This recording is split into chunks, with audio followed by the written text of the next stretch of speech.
No, I haven't been around in a minute, like I lost weight, but ain't been around in a minute. I tell Joe just to change routes from the shit I know we headed towards. I don't like the south shit rigid. I can't get by.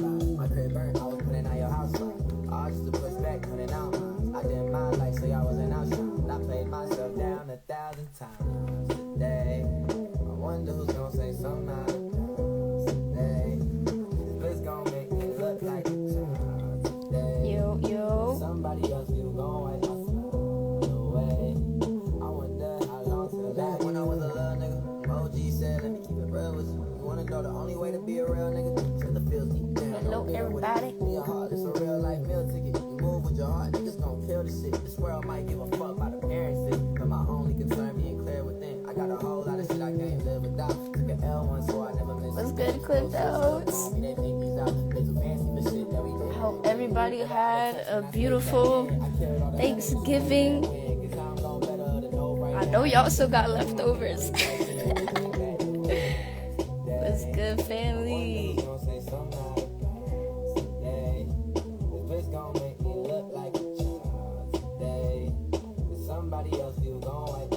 It is officially Christmas season. Now it's okay for y'all to start playing Christmas music and putting the trees up. Where the food at? Man, this is the fridge for me. Cliff Notes, what you grubbing on? I gotta know.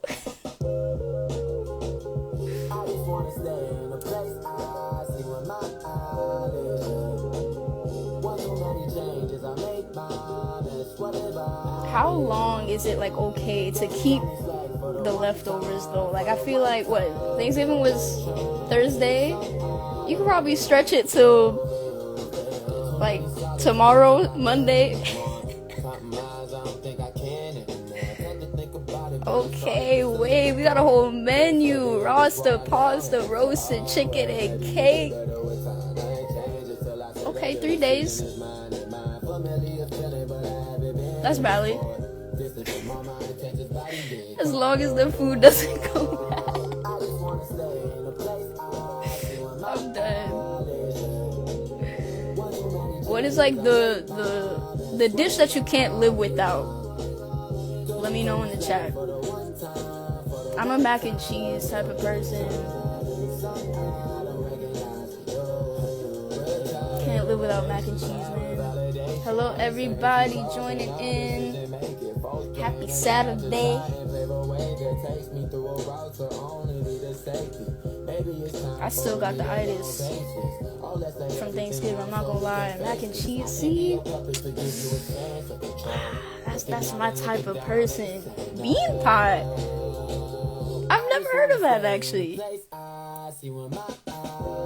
Is that like with what type of bean? Like red bean, black bean?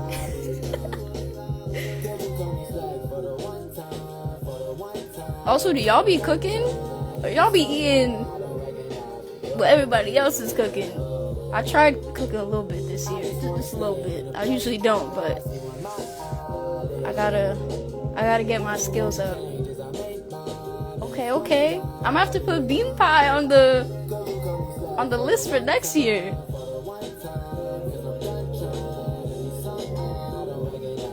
Also appreciate y'all catching the time change again. We're back to our regularly scheduled program.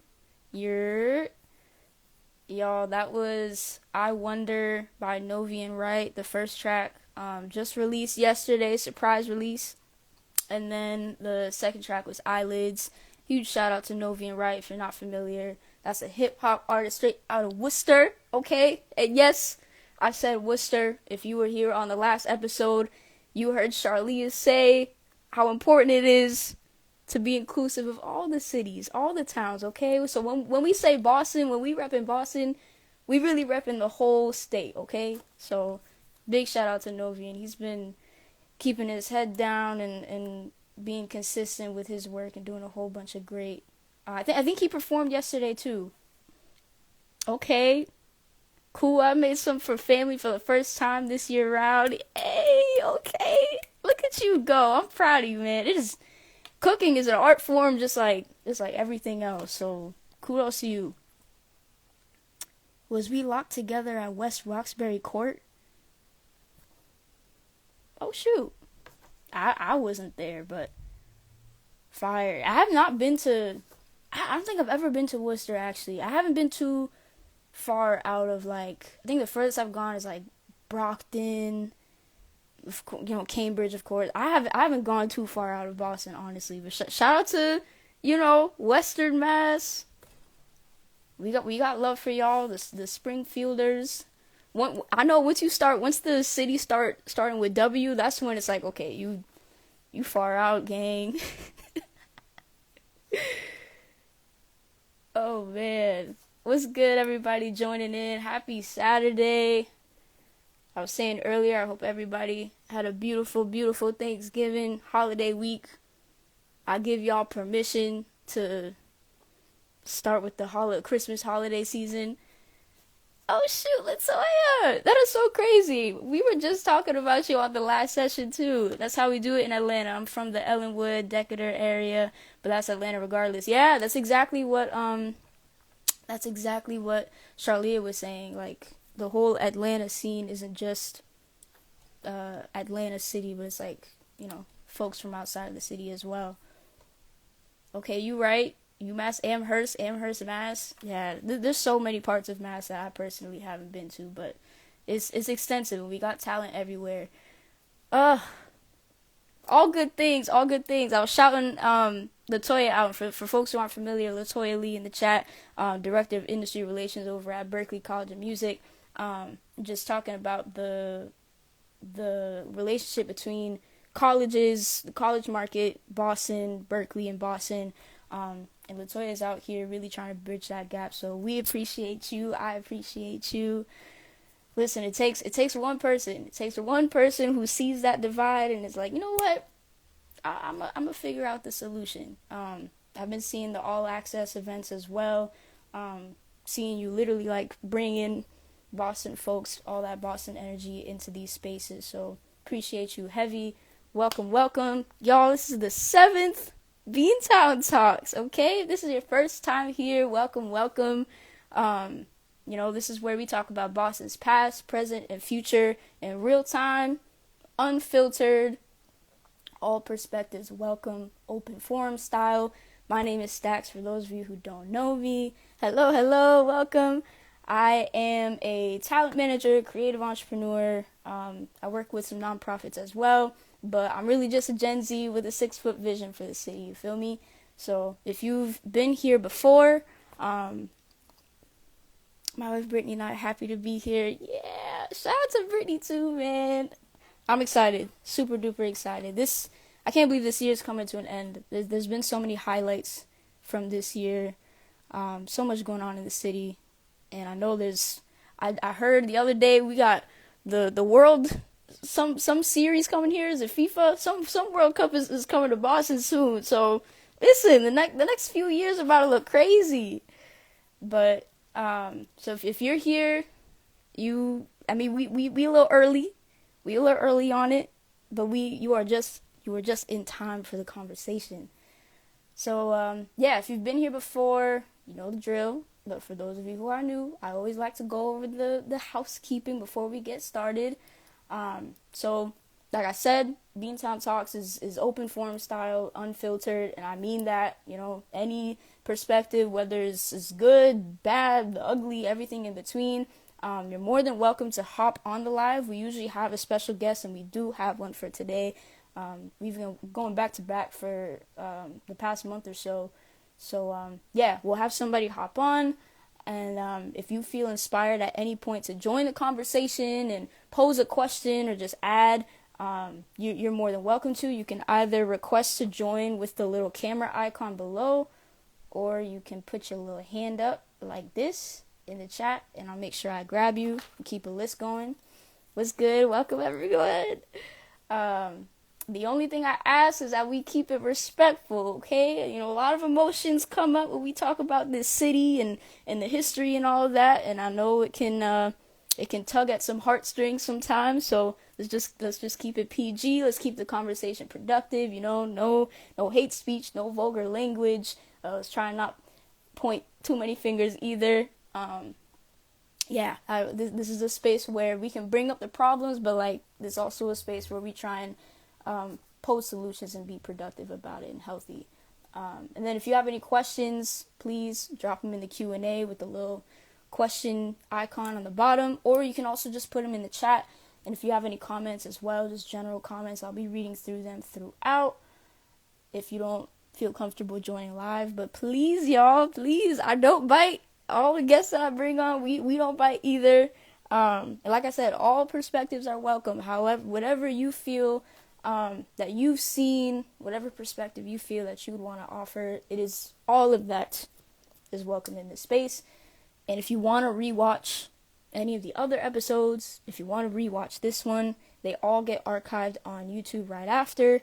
And you can find that channel on, if you just type in Beantown Stacks or Beantown Talks, it'll pop up on YouTube, but you can also find it in the link in my bio.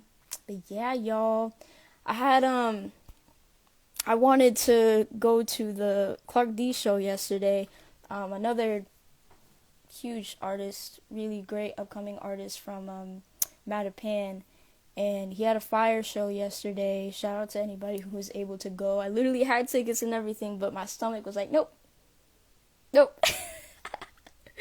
So shout out to the whole team, y'all. It is not, listen, especially as an independent artist, like really building from the ground up, it's not easy to get to the point where you can fill a room decently and you have people singing your lyrics back to you. And it wasn't just a chorus. I saw the videos, like to get to that point is a really huge milestone as an artist. So shout out to Clark and the whole team. And there were so many artists that he had on the stage as well. Key, Ajari, Jasiel, Evie, Novian, like he really putting on for the city. So massive shout out. Welcome, y'all. Welcome. We're in the 7th edition of Beantown Talks. Y'all know I always like to share upcoming events. If you're trying to be outside, if you're trying to figure out what to do in the next coming weeks, listen, tonight, very, very exciting. The Stew Beat Showcase is going down at High Street Place in downtown. Over 20 food vendors. It's exactly what, it's like a beat battle between like 8 different producers. There'll be 3 rounds where they'll compete for 1 crown, cash prizes, and some other benefits. And judges for this one are Dart Adams, Mel Go Hard, and Rob Pro Black Gibbs. Okay, shout out to the all-star team. Again, that is tonight at High Street Place at 8 p.m. If you want tickets to that, I'm pulling up to this one, especially because I missed this show last night. I gotta pop out to this one. I'm gonna put it in the chat. Oh my gosh, Beantown, much love from the Bronx. We'll be back. Yo! So good to see you in here, man. Much love from the city. Oh my gosh. Alright, so that's Stew. At the Stew, STEW, showcase. If you want to get tickets for that beat battle tonight, I'm going to put this in the chat as well. Okay. Word. November 30th, tomorrow, there is a mindfulness summit. Shout out to Heavy Hearted Convos for hosting. It's going to be at the Dorchester Brewery. It's an annual summit that aims to foster healing, connection, growth, and just really trying to destigmatize the whole conversation around mental health in our communities. So there'll be interactive workshops, panel discussions, different topics discussed, including like mindset practices, financial literacy, mindfulness, and a lot more. And it's free $99. Okay, so if you're trying to get your mind right and just be in these spaces that are fostering healthy conversation around mental health. This is for you. Again, that is tomorrow at the Dorchester Brewery. There's free parking available, so you really ain't got no excuse. It's on a Sunday, which is a perfect day to lock in. And as one of our guests said, DJ Dinosaur K, pamper your soul. All right, that's from 1 p.m. to 5 p.m. If you want to register for that, again, it's free. You can go to Heavy H Convos on Instagram. Got that in the chat. Welcome everyone popping in. What's good? And lastly, I'm going to give y'all one more. Next Friday, December 5th. If you're not familiar with Still Gold, now you are. Award-winning group from Boston. They kind of genre bend, but they're rooted in hip-hop. And they're throwing a house party at the Sinclair in Cambridge, featuring Bad Rabbits, Red Shades, and DJ Troy Faust in celebration of their latest album released this month. So that's December 5th, next Friday at the Sinclair. Doors open at 7. Event starts at 8. And if you want tickets to that, that's going to be Still, STLGLD. On IG, okay. So yeah, I'd say this every week. There's more than enough things going on. That whole, rhetoric of there not being no motion out here, we can dead that, and we're getting one step closer every week to, debunking that myth. But if you want to hear about more events, that's just 3, because if we went over all of them, it would take up the whole time. But if you want to hear about more events and just be consistently up to date with what's going on in the city, I highly recommend you join the Discord. If you're not familiar with Discord, it's basically a community chat, community server where I update it on a weekly basis with these types of events, whether it's a show, whether it's a networking event, a business opportunity, a gig for artists, grants, like different resources, opportunities, that gets updated weekly. And then it's also just a place where locals can interact with each other. We've got a little over 500 people in there now. Creatives, managers, producers, engineers, photographers, videographers, really any creative of any art form, even just people who are maybe not an artist, they don't classify as such, but they just want to be in touch and connect with others who are passionate about the putting on for the Boston scene as a whole, arts and culture. They're all in there. What's good? Hello, happy Saturday. But yeah, the link to that is in my bio as well. Super duper quick application process. Highly recommend pop in there. Y'all, hello everyone. Thank you for popping in. I know last week we had a time change. It was 2 hours earlier, so we back on the regularly scheduled program, okay? Oh man. Welcome to the 7th edition. All right, y'all. It's about that time. Today's guest is a special human being, I must say. You know how there's some everyone's special. Everyone's special in their own way. At least that's my belief. I think everybody was made with a whole bunch of intention, but you know how there's some people who just move and operate on a different vibration and frequency. There's just something that's extra different about them. That I picked up on it the moment I met him. Like I said, everyone's special, but there's some people who radiate energy on a whole different level. And I'm blessed to have crossed paths with him. One of the most consistent creatives I've seen out here. He's been doing this for a while and is humble with all of it. And one of the proudest fathers I've seen. It is one thing to be an artist and the glitz and the glam, but at the end of the day, to be huge on family and to put that forward is a really beautiful thing. I gotta run, but wanted to show some love. Oh, I appreciate you, Kala. I appreciate you. You have a beautiful rest of your day. Welcome to everybody coming in. Okay, Brandon, what's up? Y'all, I'm so blessed to have a very, very special friend and just creative mind. Earlier, man. Y'all have guessed him before for some of the previous weeks. I was like, y'all just wait on it. We gonna have him hop on real soon. Starsky. Yo, Stacks, what it do? Oh my gosh, What it do? gang. Peace and love, everybody that's tapped in. What it do, y'all? Hope y'all having a lovely Bro, Saturday thus far. so good to see you. I wish I could have seen Always you good to in see person. you. I know you shut that stage down yesterday. How did that show go? Man, first of all, God is so good because he blessed us all with a really great night. Like, Clark, every time he always seems to just like up it every time. This is his third annual homecoming. I've been blessed enough to be a part of all three of them. That's my guy for real. Oh, And like he just seems to up it every single time.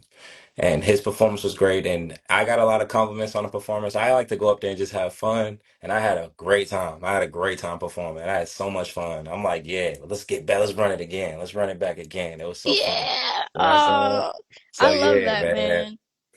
I love that. I know we missed you, Stacks. We was missing you there, I bro. know the way I literally had my ticket and then the day progressed and my stomach was just like, no, you gotta stay in. Oh no. So that means But I will. you had too good of a Thanksgiving. Your Thanksgiving was too good. You know what I'm saying? Like the world was like, all right, Sachs, you had a great Thanksgiving. Like you Nah, gotta facts, recuperate for a bro. second. You gotta recuperate. Facts, bro. Facts. But no, I watched the videos back and it looks like a movie and I'm sure it felt like one. I appreciate you doing this back to back. You I already know. know. Come on now. The work don't stop. Let's keep it moving, man. Appreciate everybody that's tapped in, man. Absolutely. Well, for folks who aren't familiar with you, do you want to just like introduce yourself, tell us who you are, what you do, and all the things? Sure. So I go by the name Maye Star, two words, Maye Star. Hailing right from Roxbury, Massachusetts, coming from a lineage of arts and music. My father, Coach Willie May, who a lot of people wouldn't probably know. People listening, if you don't know, ask your mom or your dad or your auntie, your grandma, because a lot of people they probably grew up listening to my dad on the WILD radio station, which is a super famous radio station in Boston. That's Black Boston right there. And growing up, I was there at the radio station. I had the privilege to be there like every single day. And that totally formed me, like it wrote the story for me, you know what I'm saying? To Mm, be involved in the arts and then be involved in music and to understand music on a different level. And so when it comes to me, music I say is like my forefront. I say it's my therapy. It's how I express just like everything. I'm really big on communication. I can sit and we can talk all day, all night, literally. I love having conversation. Everything's deeper than the surface always. But to get those main points across, I think I've just chosen in this life that I'm gonna choose music and like my visual, my arts, and my creativity that I've been blessed with to really tell those stories. You know what I'm saying? Because wanting to mm, communicate so much, it's like you gotta pick and choose. Like you can't like say and talk about absolutely everything. So it's like, all right, cool. You wanna know my life? It's right here. You know what I'm saying? And we put it and I try to make it so that it's relatable to other people. And I try to use my experience and put that into my art. So maybe that is for somebody that can like learn, get inspired. Maybe it's something that I've gone through that I don't want to see the next generation go through. So it's like I make sure mm, that I am able to capture that in real time. Um, that's when it comes to music. When it comes to fashion, it's really the same. Fashion is really a language for me. It's just something that I've always been into since I was really young. I think, and I've always been into people that were super into high caliber fashion. And um, I think there was this moment that changed my life when I was about 15. And I used to go to Lace Boston all the time, like every day after mm, school. The bus would drop me off at Mass Ave. Coming from when I was in Metco, when I was going to Melrose, they dropped me off at Mass Ave every day. I'd walk down, go to Laced every day, seeing some of the flyest people, every single day, come in the cop gear or whether they just come in to hang out and talk shop and talk swag. I remember everybody coming in so fly, and I would always be trying to tell everybody, like, yo, I got this. Man, I'm mad, bro. I got this at the crib. I be rocking this, that, and the third. But then I'm like wearing like just like a super regular basic pair of sweatpants and like a crew neck sweater.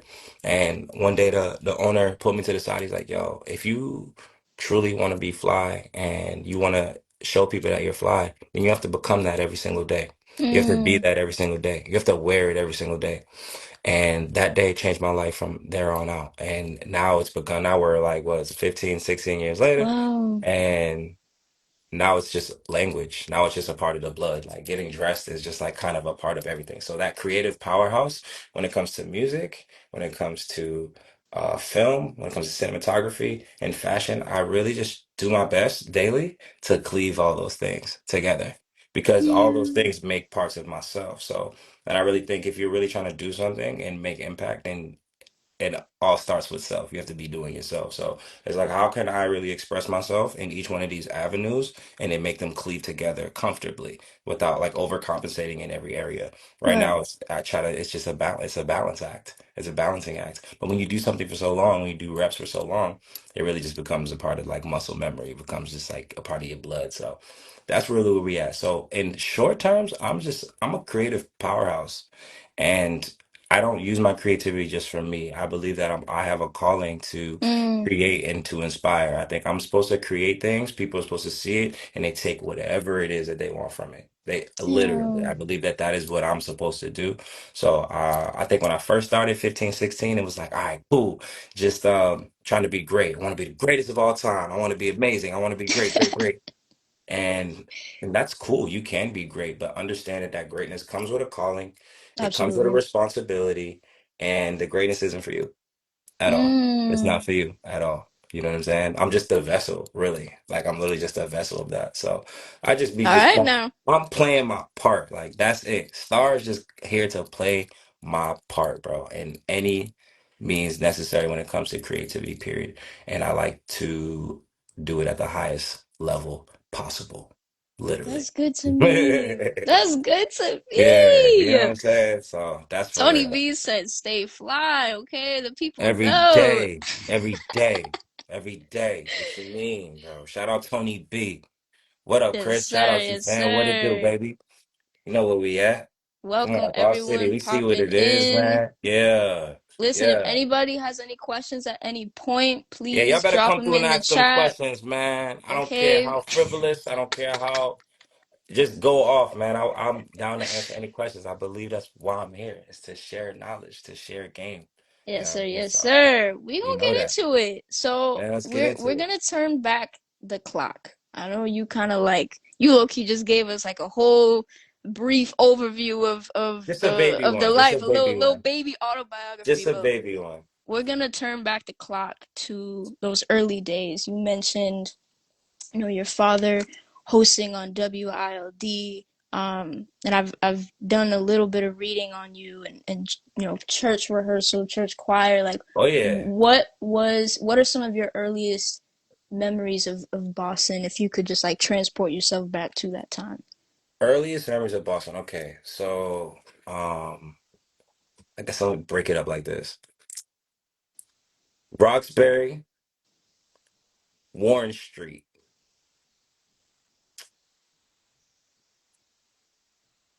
Reggie Lewis Center, Mm. Boys and Girls Club, Talbot Ave, People's Baptist Church, Mm-hmm. Tremont Street, Piano Craft Building, Shout them out. Slades, Slades, more seafood, the Garden, TD Garden. My dad also worked with Mm. the Celtics since 1980, so since 1981. So Wow. the Celtics was a huge piece of my childhood. So you can already imagine the sense of pride that I already had in my life already. You know, there's Yeah. nothing anyone's ever gonna talk to me about Boston, about my city, about my teams, or anything like that. Because this is all that I know. That's all that I breathed. I literally, my best friend, he used to call all these places that I'm telling you, the Reggie Lewis, the Garden. We used to call them the crib. Boston Bowl. What? How did I leave out Boston Bowl? Boston Bowl. That's my childhood, bro. Now the Mm. soundtrack to that sounds like Parliament Funkadelic, George Clinton, Stevie Wonder, Stephanie Mills, Denise Williams, Michael Jackson, Wow. Sade, Zapp and Roger, and that's about it. That's what the soundtrack sounds like. That's the See, soundtrack. That's the soundtrack of me growing up from that's how I know you're a all these different creative, places. bro. You That's feel how me? it. Like real life. That was my life. Every single Wow. day. Every single day. Music and arts was definitely something that my dad was surrounded by the age of 19. So that's all he knew. So that's all he ever, Mm. that's all he would bring me around. That's all he introduced me to, you know. And I had the thanks of my grandmother who kept me in church. You know what I'm saying? She kept me in the choirs. My grandmother at, how old was I? 6 years old, started me in piano lessons. Oh You know what I'm wow. saying? I used to go to piano lessons every Tuesday. Shout out Miss Audrey Lee Williams in the instrumentalist community. I know she was a pioneer back in her day. Audrey Lee Williams. I used to go over on Columbia Road and go get my lessons every Tuesday. That was my jam. Wow. And so I got that. I got choir. I was doing Black Nativity, which is a play that they do every year out here. I think we're on year like 51 or 52 years of the play being Really? out here. Yes, written by Langston Hughes. Brought to you by the Elma Lewis School of Arts. Any real Boston heads know exactly what I'm talking about, man. The Elma Lewis School of Arts. Actually, where we were shooting at, right over where BTO, right across the street, they have a mural of a lot of important figures. A lot of Mm-hmm. important figures like Malcolm X, Martin Luther King, who not even that obviously have a tie to Boston, but they're not from here. One of the only person that's actually from here that's on that mural is Elma Lewis. And she Oh. is a super pillar pioneer to the artistic community. She had a school of arts growing up. So if you have any, if your grandparents or your aunts or uncles, if they grew up in the arts playing drums, dancing, ballet, anything, they more than likely went to the Elma Lewis School of Arts. Wow. Is it Um, still around or no? yes, it is. Yes. Elma Lewis School of Arts is still around. They still have their museum. If you know the museum that's on it's it's like off Humboldt. It's a big museum. It's got everybody knows should know on top. It's got a big black head on the grounds of the museum. It's like a big black baby head, like man head sculpture. Mm. It's Yeah, all yeah, dark. yeah. So that was used to be the Elma Lewis Museum, which was like a partially connected to the Elma Lewis School of Arts, Got which you. if I'm not mistaken now is now in like close to Brookline, if I'm not mistaken.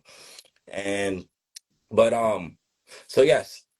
Black Nativity, choir, piano lessons, Wheelock College. I don't know if anybody knows about Wheelock. Mm. Wheelock College back in the day where they used to do a lot of like performance arts and writing and dances and plays and things like that. So my grandma had me in all of that. So shout out my grandmother for keeping me active. Wow.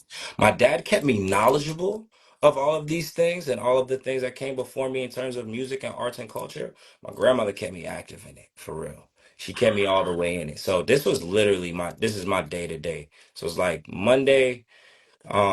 You know, you go to school every single day. I went to the Renaissance. That's a whole nother conversation in itself. I went to the Mm. Boston Renaissance Charter School when it was in downtown Boston. So anybody that knows, I'm actually gonna post about this soon.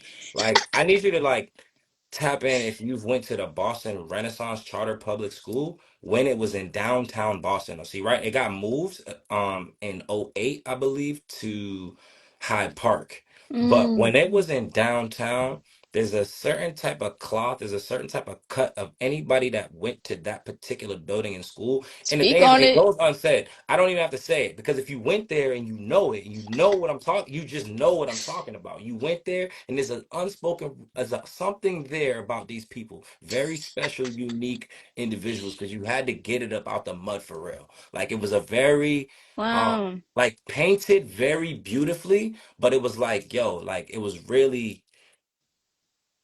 I want to say this like I want to be correct as I when I say this like man just the hood was in a building was in like they brought the hood to a tall skyscraper in Boston bro like and it was really in there like for real that's just really what Wow. that was and you had to really get through that and fight through that um so anybody who made it up out of there whether you was there when it went to eighth grade or when it got cut 2 grades and then it got cut to sixth grade that's what happened to me they cut 2 grades off the year Wow. before so I had to leave in sixth grade but if you went there I don't even have to say it. It's an unspoken Facts, energy yup. that you understand. Like you know what type of time it is, and you're probably in a certain place today. Like you're probably in a certain place where like God positions you and blessed you because of that you went through that experience. Mm. So I was like really thrown in the culture for real. You know what I'm saying? Yeah. Like I'm a like a serious byproduct of what Boston stands for. Luckily, because of my father, where he placed me, and my grandmother, where she placed me. And they're big pillars in the city as well. You know what I'm saying? My dad, when it comes to media and culture, and just like Mm. being in the Boys and Girls Clubs, being on the radio, and being there for the kids, and no books, no ball. All the years that he was involved with that BNBL, Boston Neighborhood Basketball League, like one of the longest running leagues, basketball leagues in America, literally. So, Wow. And what era was this? well, first of all, BNBL is still going on right now. Well, we're talking about, so we're talking about, I mean, 2000, anything, I'm talking 2008, anything from 2008 to 2018. But BNBL has been along before, was Mm. before a long time of that, like before I was born. You know what I'm saying? Like by the time I was doing BNBL, it had already been around for 40 years. You know what I'm saying? So like that was like every summer. If you Mm. was really involved and you was out here, that's where you would probably see your people in the summer playing BNBL, like all the basketball heads and stuff like that. Summer camps was huge Mm-hmm. to really know folk, man. Folks probably so running into each other every single day now, be like, where do I know you from, bro? Probably from summer camp, bro. Madison Park had a crazy summer camp over there. Stacks on. Oh, wait, hold up. You almost went to the Renaissance, Stacks? I didn't know that. That's some insight from my Oh, Dukes. okay. Hold up now. Cause no, it's really like that, bro. Renaissance really like that. But like I said, summer camps. Madison Park had a crazy summer camp. That was like super dope, super hood. Like if you was really out, if you, that's Roxbury, Dorchester Heads was all in there. Reggie Lewis, they ended up doing like summer camps. The Reggie Lewis had summer camp. Tobin had Mm. a summer camp. So it's like if you was really up over there, and like for me, I started going there. That's how I'd meet people. And then eventually when I got like 14, 15, 16, I started like working there and started like to be, and you know what I'm Um. saying? So now you're helping mentor like the next generation, you know what I'm saying? So like next time, I was really thrown in this for real, surrounded by it. My grandmother was an educator out here for 30 years. Like she worked at Madison Park for 30 years. Oh wow. You know what I'm saying? Wow. Like it's like deep into this, like deep into it. You know what I'm saying? A lot of people know and recognize my grandma for being an educator for so long. You know what I'm saying? My godbrother, Kayvon, his grandmother, Miss Billings, like she super big community leader. A lot of folks know if you around, you know what I'm saying? If you around my age, I'm 30 now. So if you around my age, then you know Madison Park, and you know about Miss Billings, you know Miss Shirley Billings and how much she means to the community. You know what I'm saying? Miss Billings, Mm. Miss Alfreda Harris from the Shelburne. Like you know what type of time it is, man. Like, wow, this is so crazy. Wow, I was like really tied into a lot of these places for real. Like, yeah, Yeah. these places like watch me grow up too. So and like shout out Shelburne, shout out Reggie, shout out to Reggie Lewis, shout out Madison Park, man. Really helped shape your boy for real. Really gave me Wow. character. Like those places gave me character for real. Cause shout out my grandmother, my dad, like I said, had me super active and had me right. But it was also it was kind of sheltered because Mm. you know what I'm saying? I'm my dad's only child. You know what I'm saying? I was my grandmother's only grandson. You know what I'm saying? So I was very, very sheltered. So getting out there and going to places like the Boston Renaissance and going to these summer camps at the Reggie Lewis and Madison Park and Shelbourne and Tobin really introduced me and gave me character for real. I really got to like really see what it's like outside for real. Yeah, Tony B said name drop the ones who gave flame to us. Absolutely. Like I wanna give you flowers for like you clearly are somebody who um knows very well where he came from, and the fact that like you can still spit off all these people that you know very well contributed to the foundation that you stand on. It says a lot about your character, bro. Really, really appreciate it. Listen, y'all, every week I got my notes. I'm not Come playing. on now. As you should. As you should. In fact, you're doing an incredible job with this series, by the way. I If appreciate you, no man. one lets you know I'm that, trying I to could give learn. you I'm your trying to flowers. learn Like, from y'all. I'm trying to learn man, from y'all. eh, There's so much to learn. So during this time, in terms of like the pathway into Maye Star, like the origins of Maye Star and that mhm. being, what was what was the music scene like at that time, and how were you building community as Maye Star? Okay. So first of all, you gotta remember I'm 15 and 16. Guess 2 years before that, he just posted online. I mean, we were all big Facebook heads and like coming from MySpace and all that. You know what I'm saying? I was posting songs on MySpace. You know what I'm Wow. saying? So, and then like, 20, I say maybe 2012 is when I start swerving into Facebook. And now we were dropping songs on Facebook. I remember me and my bro Desi, we had the recording, so he had the recording set up at his father's house. So I go over there, walk over to his dad's house, record whatever, and we would do like remixes to like whatever was out, whatever's hot. We'd be like, yo, like this status, yo, we'll do Fire. a remix to, yo, let us know what remix you want us to do. Bang, bang it out real quick. The scene itself was super, at least as a 15-year-old, the knowledge that you have was super minimal compared to now. You know what I'm saying? I feel like everything and like everybody was almost like on your hands. You know what I'm saying?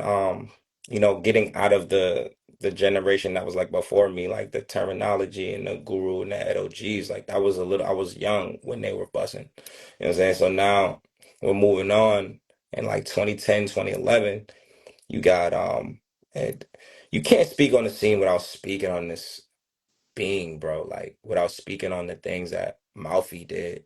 Mm. And he really changed the scope of a lot, around 2010, 2011. So you got Malfi, who's given a chance and really going out there to go on that next level to really bring the city to a level of stardom that hasn't been seen. Okay. Then Mm. we got the neighborhood favorites, your neighborhood respected ones. Now you got Avenue was one of them.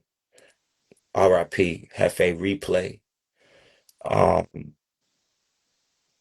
Dion Chase at the time.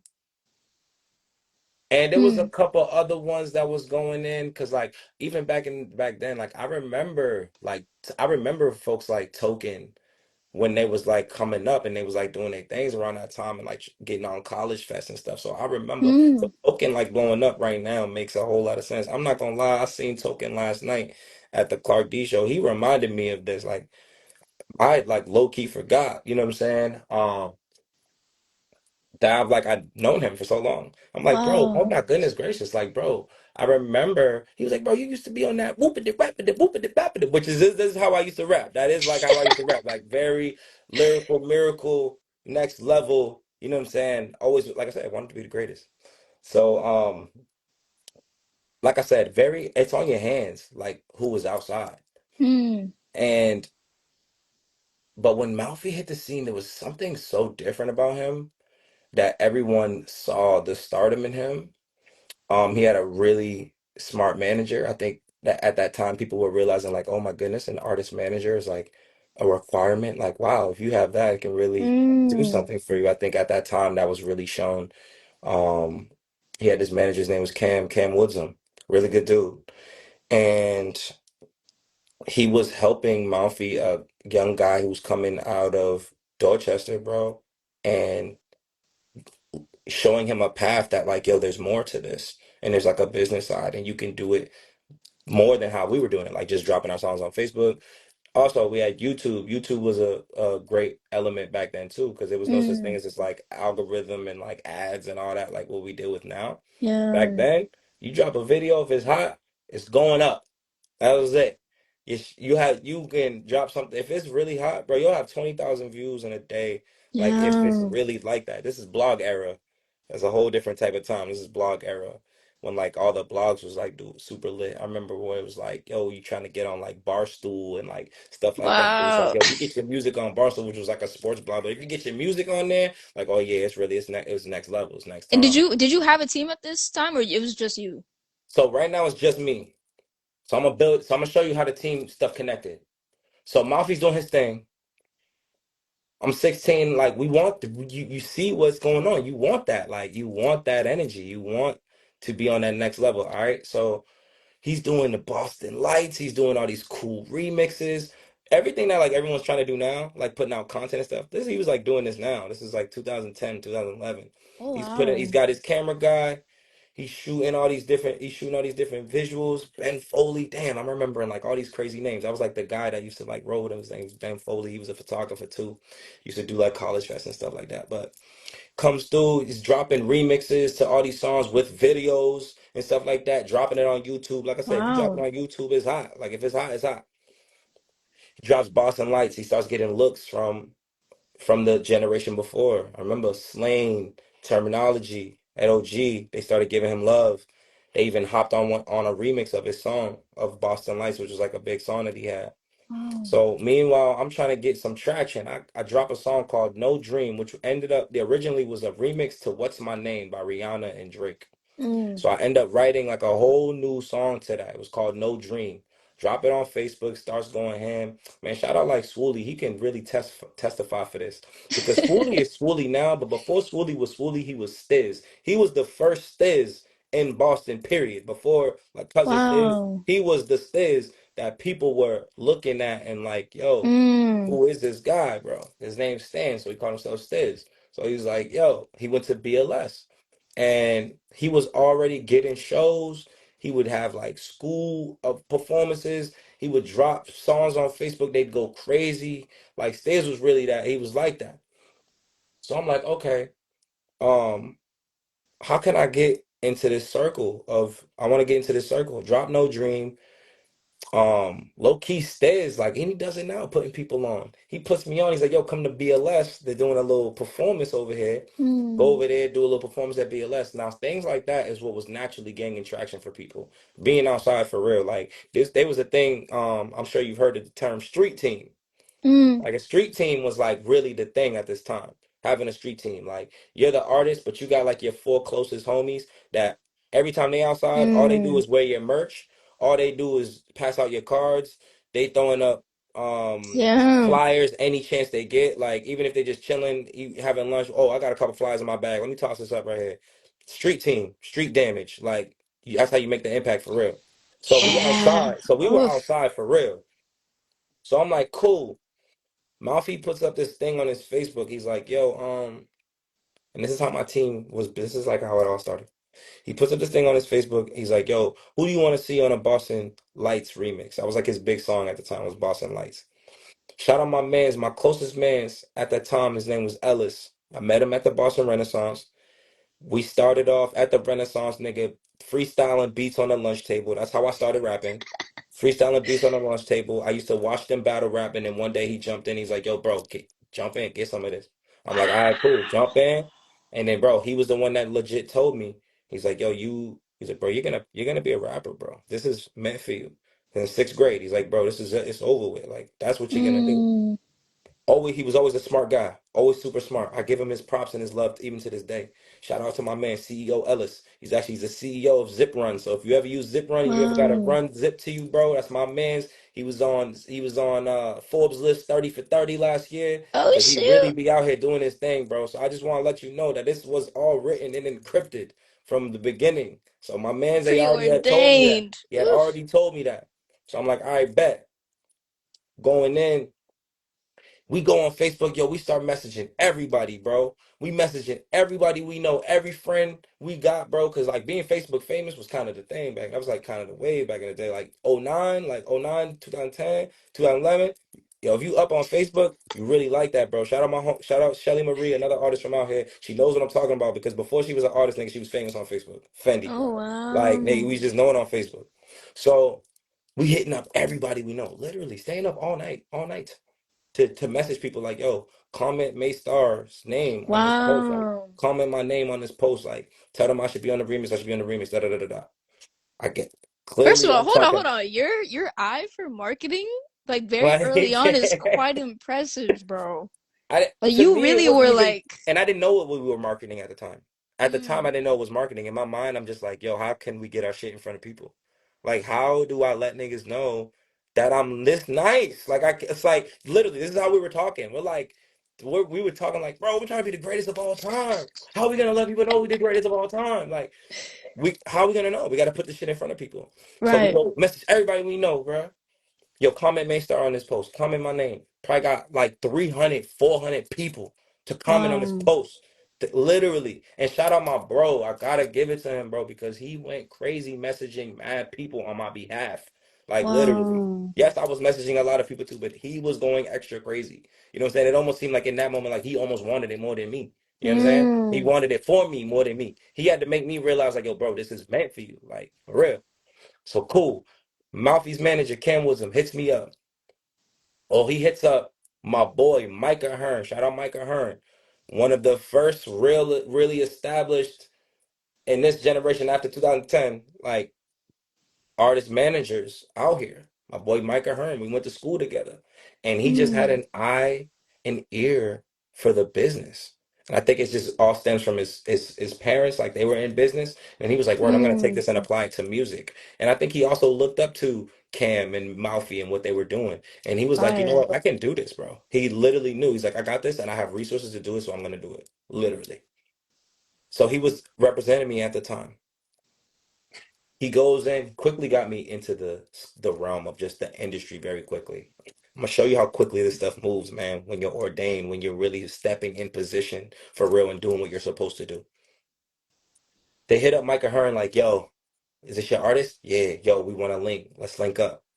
I'll never forget. We all link up. I brought my boy Ellis with me, of course. He helped me get this. So we out here. We gonna meet them on Newberry Street. Cam Woodsum, Mouthy. We gonna meet them on like Newberry. Cam, he like lived over there. He lived on Commonwealth Ave. Like this man's had like a serious crib over there, like a fat crib over there, like one of them brownstone mansions, like three Jeez. stories. So we go over there. He ends up taking us over there. Now, off rip, bro. I'm 16. I'm from Roxbury, bro. You showing me your mansion right on the first visit, bro. I'm like, all right, fam. So clearly life is about to change. This is about to be what it is for There's real. I levels. haven't been living for real. Niggas got mansions with basketball courts and all these stories. Like this is I'm like, okay, God is clearly showing it to me right now. Like we about to go. We having these conversations. Bro, I'm gonna show you how quickly all this stuff ties in. It's really crazy. Because there's another artist. I don't know. Have you ever heard of Fat Flea? Fat Flea. It's Mm-mm. on Instagram. There's an artist named Fat Flea. He used to go by Ashy Nuts back in the day. Now, Flea, my guy, shout out my man Fat Flea. Like he was locked down for a little while. So that was like Malfi's cousin, if I'm not mistaken. Mm. So that day I'm 15, they bring me to the crib. They call bro while he's on lockdown. They're like, yo, I got this kid right here. Yo, he can spit his ass off. Yo, da da da da. They're like, yo, man, rap for him right now. Oh my And I go in gosh. there like spitting to this man's on the jails, like spitting to him on the phone because I'm like, yo, this is like life about to change right now, bro. Like Mm. rapping the man's like we going off. He's already telling me, I'll be like, yeah, nah, he's next. Like you got to keep him around, da da da da da type energy. Off rip, Cam's like, bro, like I want to do something with you. Like I want to do some work with you. Like let's do something. Honestly, I wanted him to just be like, yeah, bro, I want to manage you and like start doing Mm. giving me the Malfi treatment like he was doing with Malfi. At 16, this is what you think, this is what you want. Um, but as you realize at the time what was happening, I think there was a conflict of interest. Like Cam was obviously giving all this energy to Malfi. Malfi's having some energy and traction that like the city has never really seen in a long, long, long time. Or in our Mm. generation, we've never seen it ever before. This is also just like a couple years after like Wiz Khalifa had just came and did like a free show in Faneuil Hall. Mm. He did a free show in Faneuil Hall. Then the next year, the mayor gets Mac Miller to do that same free show. Malfi ends up opening up for Mac Miller on that show. So that's what really made us look at Malfi like, okay, he's the guy. Like, okay, he's because those concerts were usually always meant for whoever the headliner that Mayor Menino, RIP to a real one. Mm. Mayor Menino would be booking these folks. But Wow. then on this one jam, he's like, word, he Malfi got to open for him and really like make his mark, bro, in the city. And everybody was looking at him from a different light ever since that day. So it's like, all right, cool. But I don't think Malfi was ready to like, and I'm sure like, bro, I could talk about it now because I'm sure we're grown now. If me and Malfi was to sit and have like lunch today, I'm sure we talk about it just like this.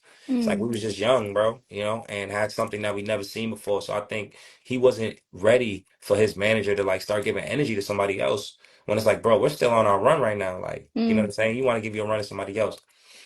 And this was the bad thing. And when I learned early, bro, I learned early that the internet and media and people can really like shape a narrative of things. Mm. Cause here I am in real time, bro. Like as a 16-year-old nigga, I don't know how old Mafia was at the time. He might have been like 21, 22. You looking up to bro. You're looking up to this guy. You know what I'm saying? He's doing what he's doing. He's doing his thing, and you want that same type of traction. You want that same type of love. Um, but then you got the internet, you got folks like I remember, bro, people would go into YouTube comments and all that. Like on some of the videos, like I drop a remix and he drop a remix, and then they be in there like, oh, Malfi's better than Maye Star, like yo, Malfi's better than Oh Maye Star is no. better than Malfi. Like, his gang, my name is Maye Star. The name of his crew is Star Gang. So they'd be like, and then the name of my crew is Dream Team. So they'd be like, oh, Dream Team versus Star Gang. Like Oh, people so start there. that narrative. Okay, okay. So People there start their was narrative. because I've been picking up on the this like this habit of just creating division, whether it's Creating through division. crews, through It's gangs, I like, think it's like a generational trauma, bro. I think that like we all just inherit this like eagerness to and like that why happened without it's you, like y'all didn't like set up any type not of. even close. Not even close. At the in real time, in real life, like I said, I'm 16. Mafi's like a grown man to me. Like I'm looking Mm, up to him. So I'm not even in my brain. I'm sure at the time, like, yeah, I was measuring up to him talent wise, all of that. But in my brain, he's got all the traction. He doing his thing. It's like wasn't even like putting myself in that type of energy and that type of stratosphere. mm, I did think I was awesome. I thought I was great. Like I said, that was my words. I would put it in the music. Like I'm trying to be the best. I'm trying to be the greatest of all time. That's just how you talk when you're really right. coming up and you're trying to be a high caliber lyricist. This is really just how you speak. So it didn't have anything to do with anyone, really. But like I said, the internet, bro, I feel like on some of those videos, like even if they're still up, you can still see those, bro. They're still there Mm, today, like those comments, bro, from however many years ago, 13 years ago, 14 years ago. So I think that that energy spilled over into real time. Like that energy spilled over into real time, and mm, which really sucked because it's like I'm just a young dude anyway, so I shouldn't be having to even have to deal with any of yeah. that energy. But I quickly turned into like, okay, cool. So if like folks aren't liking me, then what do you do? I think I would still respond the same way now. I don't really pay attention to it. I just drop. We just drop Mm, more. We just drop more because that's really the main focus. That's why we're here, right? right. To like really create and make impact. Like my purpose is bigger. You know what I'm saying? It's bigger than that. At the time, I didn't realize how big it was then, but I did know that I had really big goals that I needed to focus on. Mike, Micah Hearn, shout out my man's. A couple of incidents after this really started to help me build this traction. I got to start with Cam first, actually, Malfi's manager, Cam Woodsum. So instead of like officially managing me, he comes up with this idea. He's like, yo, bro, the there's an artist, his name is Los. I'm sure a lot of people know Los, King Los. Shout out King Los. He's like one Mm, of the top lyricists. Like a lot of real rap realists and rap purists will consider Los as like one of the greatest lyricists of all time. Like a lot of lyricists will say this, literally. wow. He was my mentor for a long time growing up. I met him through my manager, Micah Hearn, because we saw him on the come up when he was like on this grind and he was like signed and he was like signed a bad boy. Then he lost his deal and then he got another deal. And then he was like, all right, I'm going independent. And he started dropping up. Yep, come on. King Lo's 5 Finger freestyles are good. Yeah, literally, bro. Like Sway in the morning. Yeah, he's like that. He's the greatest freestyler of all time. He's the greatest freestyler of all time. King Los is the greatest freestyler of all time. There's nobody that's freestyling like him off the top of the brain. Sheesh. He freestyles songs. He freestyles scientific lessons. He freestyles like I don't understand where his intellect is. It's really on like the top echelon, like literally. Wow. And that's why he's like that, bro. His intellect is what really brings his bars to life for real, because he's so smart. Mm, He's the one that really put me on the pattern rap. So if you hear me rapping and you hear me using one word and using it in like 8 different ways, the pattern rap or a phrase and using that phrase and breaking it into several different ways, that was my mentor for that was King Los. You know wow. what I'm saying? So I ended up eventually going on tour like with Kid Ink, and I was opening for King Los and like all that. So that was at 17. So that's how like I was around that energy. So Cam's like boom. Me and Los had this personal relationship. We would even bring it to the internet sometimes. You know what I'm saying? Like go on Instagram. Instagram's fairly new at the time too. Mm, Um, he's from Baltimore, so he loves the Ravens. We from New England. We love the Patriots. Nigga, all we doing is winning shit. All right. So he comes through, and it's the year when we beat the Ravens in the conference finals. Nigga, Billy Cundiff shot the field goal like super left, and we won at the end of the game. All right, so we beat the Ravens, and then we ended up playing the Giants in the Super Bowl. So we're playing this game off of like, I bet like He likes that team. We like that team. We posted Mm. something on the internet. So then my man's Cam Woodsum calls me. I'm at my crib in the hood on Rin Rocks, but on Gaston Street. I'm in the bro. I'm in the cut like in the mud. He calls me up. He's like, "Yo, I really think you should make an anthem for the Patriots, bro. Like I think this would be really smart." This is like the game was probably like a Sunday, and Mm. he's like talking about this is what we're gonna do on like Tuesday. Now let me throw in a sidebar for some real niggas that understand something. I was 16 and I was young, bro. My dad was not allowing me to do all this shit that I'm talking Mm. about doing. I was sneaking out doing all this shit, bro. Going to all these shows, going to all my studio sessions. I was sneaking out, doing all this shit. My dad even, there was a time I was supposed to open Wait, for even Los. though he was in like the media, radio scene. 100%, bro. Yes, yes, yes. He was not all with that, gang. Because remember, my grandmother was an educator, so school and all of that was like before anything. You feel me? It's not like I was doing bad in school or anything like that, but it's like that was where his main focus was. I see. Um, So there was even like a show when I was supposed to open for Los. My first official time when I was supposed to meet Los. I was supposed to open for him. I was supposed to be his main opener for the Crown Ain't Safe tour. And my dad like told me the same day, bro. Like he was like, "Yeah, you can't do that. Like you can't go that." Because I got like a progress report from school that had like a C or some D's on it or some shit. And he was like, Dang. "Yeah, nah." Bro, like all my homies was there. Shout out all my homies, my homie Jalil, my homie J Beck, Jalen Adams, and these are all niggas that are real niggas out here in the city. Shout out to Jalil Spencer. He got the Charger to the Wave brand. Shout out to J Beck. He's got the World Africa brand. They're going crazy every year. And my man Jalen Sheesh. Adams, bro, he's out there playing pro. He was out in France, but now he's out in Italy right now. So all these guys were all Wow. doing something, bro. I'm trying to tell you that it was all encrypted from a long time ago. They were Mm. all in my crib, bro. When my father was like, "Yeah, you ain't doing no show. Like, get the hell out of here, bro." And put me on punishment. He took my phone, like all that type of shit, because I had this bad Wow. progress report. So I'm sneaking out. I knew my father's schedule. My father worked with the Celtics, so if you're lucky, the Celtics will have a home game on a Monday. Oh my I'm gonna break it down to you niggas, bro. I'm gonna keep it real. This is how it really went.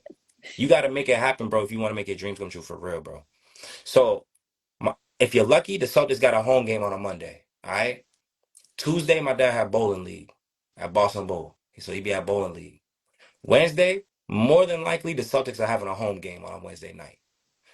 Thursday, my dad had his own basketball league that he would throw at the Reggie Lewis Center. wow. And Friday nights, you already know, most of the time, Celtics are gonna have a home game. All right. So I knew my dad's schedule. Shout out my cousin Lou. She's my heart in human form because there'd be no Maye Star without her.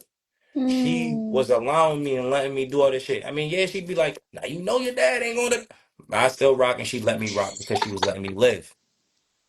She was letting me live. Had to know his schedule to go. So that's how I'd go to the studios on like Tuesdays and Thursdays. That was my studio days. I'd go to studio Wow. in Brighton with my man. Shout out Roy Studmine, my man, International Show. He's an absolute legend in the production scene out Yes, here. Absolute sir. legend. Shout out International Show. He was the one that was really gave me a place to really get my Wow. creative outlet out. That was like I would say the first real consistent professional studio that I ever went to. My real Mm. first professional studio I ever went to was in Brooklyn, New York. Like the summer after my man's told me at the Renaissance, like, "Yo, you gonna be a rapper." I was like, "Oh, word." Then that summer I went to New York and like I went to my man's studio and like recorded my first drum. Oh wow. My first official for real studio though was with International Show in Brighton when he had a spot. Ken Wisdom calls me and Ken put me on the show, by the way. Ken Wisdom put me on to International Show. He's like, "Yo, we got to do this anthem." Bet. He's like, "So we got to get a beat. I think we're gonna get it from Show. We're gonna ask Show International Show to make the beat." He's like, "We got to do this song on Tuesday." So it's like Sunday. So he's like, "Yo, we talking about it. I need you to go in the studio Tuesday, record it, write it, and record it, and we're gonna try to shoot the video. Obviously, I have school every other day, so we're gonna try to shoot it on that Saturday, the next Saturday, because the Patriots were gonna have the send off because they're going to the Super Bowl, so they're gonna have the send off at the Gillette Stadium. So they're like, "I bet, let's try to take advantage." And if I can't get on the field. I don't know anybody like that, but we can at least go to the fucking to Wow. Gillette Stadium while they're doing the send off, and we'll shoot. Ends up being my first music. Ends Calculated. up being my first music video ever. Go in, we go to the studio. I sneak off after school. I end up leaving. I get off the school. I'm coming from Mecco. I got off at the Dudley stop, nigga. Took the 66 through Austin by Oof. myself out here rolling. Went to international show. And I would, a lot of times, I would write songs on the way while I'm on the bus on the 66. I Mm. would write songs sometimes because Show, he be, Show had his own life. He's doing his thing. So sometimes he show up like a little late, bro. He might not even had a car at the time. I don't think he had a car at the time. So he's like pulling up, Mm. he show up a little late. So I'd be sitting in the hallway of the building where the studio was at, and I would just be writing the songs. So it always made sense for me because I already know I only got probably about 3 hours in here. Wow. So it's like, bet I need to have this, having this done when he gets here is gonna be lit. So we go in there, we work on the song. I'm working on the song, got it written already, and it's still out. It's on YouTube. It's called One Game. The Patriots anthem is still out there. My first music video ever. I was 16 years old. Wow. We went out. I shoot the do the song. I think I went back to the studio that Thursday just to go tighten stuff up. That was like probably one of my first times like going in on the track and then like going back. You know what I'm saying? So now life is looking different for me. I'm like, oh yeah, we moving like professionals. Like I'm really out here. Cam's giving me that chance. Shows believing in me. I'm really feeling the energy for real. And then eventually we go to Gillette Stadium on that Saturday. We go to Gillette Stadium on that Saturday to go shoot the video. So funny when you look at the video, like there's parts of, at least for me, maybe I'm my own toughest critic. I can see this like these awkward moments of like where my eyes are because it's my first music video ever. Yeah. And we got to take Aw. advantage of this time. The send off's only a couple hours. We got to get this popping. I'm over there with Patriots fans. I'm going up to Patriots fans. This is stuff that people do now for content. Going up to Patriots Mm. fans, telling them to sing the song. I'm turned up with them. It's Oh all in the video. wow. It's all in the video, bro. It's all there. We get the video edited. Shout out to my man Frank Money, Frank Money Productions. That was the guy who shot the video. My man Frankie. I just saw him on Facebook a few months ago. He got married. So shout out my man Frank. We out here Wow. moving in life. We getting old. And he banged out the video and like edited it in just like a couple of days, bro. Like a day or two, and we put the video out right away. Got Mm. immediate traction from. Now this is also probably, yeah, the song was good, production's good, it's high quality, but it's also the timing. The timing. Mm. You gotta remember, Cam's calling me on. He had the specific days of when things needed to get done because nigga, timing is about everything, bro. Mm. Marketing is not just marketing; it also has to coincide with the timing. Yep. You know what I'm saying? So he's coinciding everything with the Patriots and the Super Bowl. All this is happening right now. He's like, we got to do this right now. And let's not think, no rollout. Let's just drop it. Let's drop it. And when we drop it, we'll send it to everybody. Send it to Jamie 94.5. We'll send it to whomever, whatever DJs, whomever. Mm. Man, and boy, did it work. Wow. Boy, did it work. Facebook's lit, Mouthy's lit on Facebook. So now I kind of got that tie-in. I'm rolling with them. Mouthy reposts this shit on his Facebook. So it's like it starts going a little lit, more turned up. Mm. Los comments on it because Los was like, word, bro. Like he was supporting me. I'm this young man. He's supporting it. So he's like, bet. Um Gemini 945 plays it. They playing the song like on a daily, like every day, like during the day. Wow. They playing it during the day. Now at the time, anybody who really remembers, they had the what was it called? The launch pad. I don't know if they still do launch pad on 94.5. But that's all that really any local artist. That was the only chance you really had, bro, to be played on local radio for real, was on the launch pad, which was like a stretch for real. It was every Mm. Sunday from like 8 to 12 p.m. or something like that, where you had to submit your music and like they played on the launch pad. And Yeah, I think they yeah, they still play do they local still do artists, that? They but still do but Launchpad? but Shout out to the Launchpad if they still doing that. the You know what I'm saying? relationship piece is the hardest part of like The relationship piece. finding how to get it. There's a lot more barriers and Oh yeah, gatekeepers. because it's always been like that. Because who you know is always going to be more important than everything else. Do you 100. feel like without would it would have been much more difficult for you if you didn't have the in with Cam and all of those relationships that were already like established? At that time, yeah. At that time, Mm. yeah. Because they were the ones with the motion. We didn't even. They're the guys that were making motion that we saw, and we were like, okay, now it's possible. You know what I'm saying? Like, Mm. so absolutely. Look, I don't think that ever would have happened if he didn't take that, if he didn't make that initial call and take initiative and be like, yo, I see something in you. I really think you got this talent. I think we should take advantage of this time. He really took a long shot and was like, yo, bro, this dude's mad talented. The Patriots are about to go to the Super Bowl. Like, let's try this right now. Like, let's do this. And I was like, all right, bet. And like I told you, I love my Wow. teams anyway. So me making a song about my team is nothing. It's really nothing. You know what I'm saying? I remember like there was like a couple really big lines in there. It's like, remember we're like a few years after like the Beyonce like irreplaceable, like to the left, and like I told you, like Billy Cundiff had how we won that game and went to the Super Bowls. Billy Cundiff missed a field goal and it went like wide left. So like that was Mm, like one of the lines in the song. I was like to the left, Billy Cundiff field goal, and um. nice. There was like another one where it was like your team rep for one state, my team rep for six of them. That was another big line in Uh, there. Um, what's it and called then again? One game? one game. It's called One Game. Yep, that shit's out, bro. That shit's out. It's on iTunes. The video's out. All that. You know what? And I ain't gonna lie. I was not embarrassed, but once I had like kind of grew into my artistry, like I kind of felt like it was embarrassing for me. And I took One Game down for a long time. I took One Game down off Mm, YouTube. I had it like unlisted. And then like I don't know, a few years back, I was like, bro, I need to be proud of this. This is like where we came from. This is what where it all yeah. started for me. And I had to put that back up. And then also, what was cool is because the Patriots, we were so prone to winning. We were always in the Super Bowl all the freaking time. So when that song got made, every single year, bro, the views would jump like 5,000, 10,000. Wow. They would jump because they would come back to this song because you might as Beautiful. well. The Patriots is back in the Super Bowl. Bro, we got recognition from the Patriots. We got recognition from Robert Kraft. I probably still have the email. I gotta find in my old email, in my old Gmail, that Robert Kraft literally Wow. sent an email thanking me for doing the anthem. He claims, when I think about it now, I was like, he might have been capping. He claims that they played it before they went out there, like in the locker room before they went out in Indianapolis. That's what he said to me. And I was like, at the Mm, time I was running with it, but when I think back, I was like, did you really though? Cause I remember like Meek Mill was like mad hot at the time. Like Meek Mill, I'm a boss and shit like that. Like you know what I'm saying? Like a lot of us was bumping that at the time. So I don't know. But hey, if he said he did, Robert Kraft said they played my song in the locker room before they went out in the Super Bowl. right. So shout out to it, man. It really sucks because we ended up losing that Super Bowl to the Giants. So that kind of hit my heart. That hit my heart for real. But this was one of the first signs, at least for me, and I'm sure for a lot of other people. Shout out Wells in here. I'm sure, you know what I'm saying, he can attest to this. It's like was one of the first times where it's like, okay, you can really take advantage of a moment in time and Mm-hmm. like make it stand for however you want it to. And I ain't gonna lie, I think mad people tried to redo what I did. Like a few years after, like mad people was like doing that, trying to make an anthem that was like gonna go crazy. I think the biggest Mm. thing that helped the anthem was the blog that I was talking about, Barstool.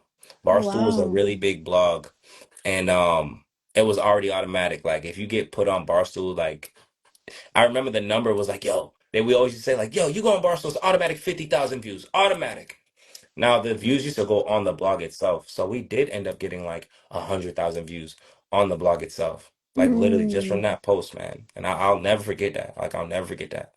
And but that's how it all really started. That's how it was kind of a jump start, I will say. It's Yeah. almost like how now when you have a viral moment, like you cannot be known tonight, and then you have a viral video tomorrow, and Right. it's like, oh, now we all know you from that video. So Right. like that's kind of what happened. Hood was kind of already bubbling on my name from the drops on Facebook and the little local shows that I was doing, and but when I did that anthem, it really like changed everything for me. That's Yeah, I when was about to everybody was looking ask, up like, like. the the greater, like, national recognition, how did you feel it was perceived, like, within the city? Because it's interesting to see this pattern of, like, especially the older artists, they'll be like well received Mhm. everywhere but Boston, or like they won't um like really or embrace somebody until after the fact. Like, did you feel like with in this movement that was happening, was it replicated in your hometown? Yo, I'm not gonna lie, man. I think we did crack a very important code at that time where I did feel like recognition for real. I did. Mm, Um, and a lot of the places, and this is when you really start to know when you're really gaining traction. This is for any local artists that's out there for real. When you're really gaining traction, bro, when you start getting those random people from all the outskirts cities and that are like hitting you up, DMing you, messaging you, like popping up to your pop-ups, your shows, even if you're just like opening. That's when I really started to know that I had like true fans for real. Was when I was mm, like when I was opening for shows, like opening for Los or opening for Kid Ink or opening for Rocky Fresh or opening for Waka Flocka, like stuff like that.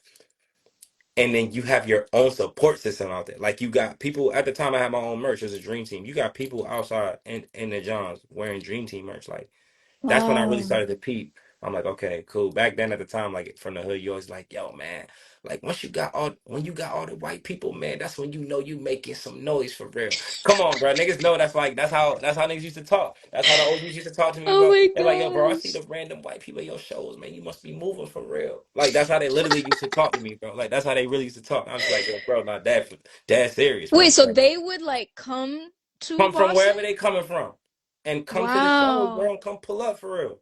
And I know, bro, I still go back and I still get messages from some of those people today and be hitting me. They be like, yo, like, damn, we thought that like you was about to be like next. Like we thought you was about to da da da da da. And I'm like, yo, it's all in due time. It's all in God's timing. You know what I'm saying? But I Mm, know for a lot of people, when you look at stuff, it's like if things don't happen instantly, if things don't happen right when it looks like it's about to happen, if it don't happen, then it's not gonna happen. It's like, right. nah, man, like I'm telling you, like I said at the beginning of this, my purpose is much bigger and much stronger than just me putting out good music and just it being gratification for myself. It's bigger than me, Absolutely. period. So I had to go through all these loops and rings that I've gone through to be able to have the knowledge and be able to have the wisdom that I have today, to be able to have the respect and influence that I have so that I can actually make an impact for people. So that I can like warn some folks and be like, yo, bro, don't maybe not do this because I did Mm, this and it cost me this amount of years. For real. There's a lot of that I've gone through that like if I'm super inclusive in anybody, you know what I'm saying? Like it's me really just trying to give game onto when you're that close, bro, like you gotta stay particular. When you're right. that close, you have to move a particular way, bro. The reason why we all don't have the knowledge is because like we have never seen it for real. We never really Mm, felt it for real. Like we never felt like that's why when somebody like Mafia was going up, it was like, oh my God. You know what I'm saying? And then fast forward to like when Stiz was popping off, you know what I'm saying? And he dropped shout out. And he dropped shout out and shout out went crazy. And there was like a video that went viral. Was like Drake was somewhere. Like Drake was like at like his birthday party or like a casino or something, and like Shout Out was playing in the background. Like stuff like that was moving. mm, That stuff was moving us for real. Like it's moving us because we had never seen our shit in that light before. So right, it's like right. now we're in that light. It's like, okay, cool. Like now what we on for real. So the scene I thought was receptive. I'm not going to lie. Yeah. And honestly, I think without it wasn't the plan. It was only a few artists back then. Now there's a whole school of artists, like a whole school of fish out here. Mm, And I think a lot of those are byproducts that, yeah, of yeah, that yeah. content. They saw how we were moving, they saw how we was. And I only say this because this is what they tell me. This is Yeah. what they tell me, bro. A couple people even called During, last night saying, oops, sorry. no, you're good, you're good. I was just about to say, during that time, like looking back now, what do you feel, because even some of these artists I've heard of, some of them I'm actually not familiar with. What do you feel like y'all, like what was missing back then that you feel like would have really helped sustain whatever success and whatever buzz was actually going on? Like, and I know you've spent time, like you said, you went to New York. I think I read somewhere that you were in LA for a little bit. Like, I lived in LA, yeah. what do you feel what was missing, or what do you feel the scene needed in order for artists to really like not only just be platform, but then like sprint off of that and not stop? Um, the biggest thing is definitely you can't really do much in any situation if you don't have the knowledge to do it, you know? And the reason why, like, we don't have the knowledge is because this is like, I'm speaking statistical. This is actual physical evidence. This is facts what I'm speaking. I went to three, how many labels? Three labels last year. I had three label meetings last year. Mm. All went, Congrats. thank you. All went well. All say the same thing about our city. Mm. We have a small market, period. That's just not them saying like, yeah, Boston's small. Like, no, we actually have a small market. Our market is small compared to like a LA or a New York or an Atlanta or a Texas or like our Right. market is small. So there's only a couple ways that you can really go about that. Since the market's small, you can take that super small market and light it on fire, on absolute fire. Now, with that, you have to take what every other city does. Every other city does this. You take your like, we'll throw a number out there. We'll say like six. That's a big number. We'll say six though. Six people that are ready to be superstars because you're always gonna have that. Especially Mm. out here, we have that much talent. It's really that great. They're ready. Yo, we have to. You push even the support. It goes from the lines of their team to their studio to the support system to the listener. We all have to push them. We have to push them and be happy to push them because they're representing us. We have to push them. So Mm. Oof, Mo, other than I'm because taking it notes goes right in a now train, too. bro. It goes in a train. So it's like we're gonna push everybody who's ready. We've seen them. They're ready. They have it all. They got the package. They're fly. They can perform. They're high level in the studio. Their networking is great. Their consistency is good. Cool. Let's push them. Let's give them all we got. Mm. Then there's always gonna be people who are like almost ready. Like there's just a few things they gotta tighten up on. They just need more reps. Maybe they just need more knowledge. So they're gonna be watching the ones that are ready. While they're pushing them, they're gonna be watching the ones that are ready and taking notes on what it is that's gonna be take. What separates me from them? Why do they have exact what I don't? Okay, cool. Mm. Now I'm gonna push in and work on what it is. Maybe their presentation is incredible. Maybe like they way that they do their artwork is just so consistent that it's just so we recognize it every time. It could be something that small, or it could be just something as big as like their music is super good. Like, bro, Yeah. their music is mad good. They have this certain type of catchy tune that always catches us. We got to push them. So the people that are almost ready, they're gonna watch them. They're gonna get ready. Mm. Then there's gonna be people who aren't ready.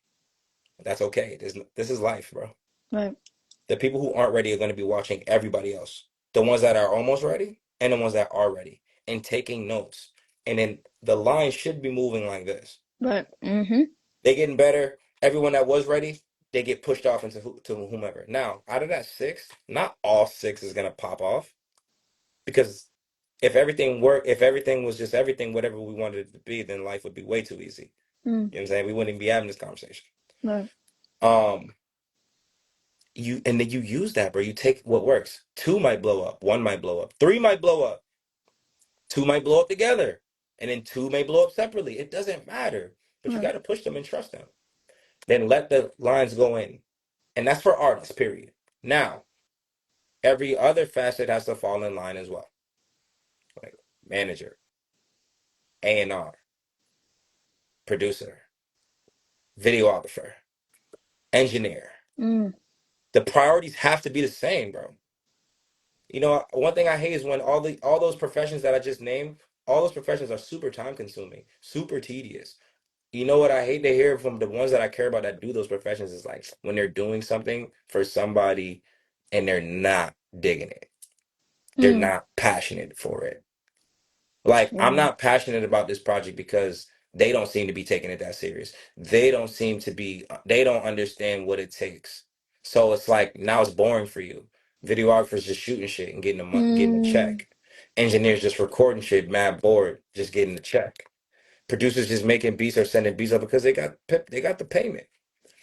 Okay, cool. Well, just know whatever you got the payment, you're letting it rock. How's the representation gonna be?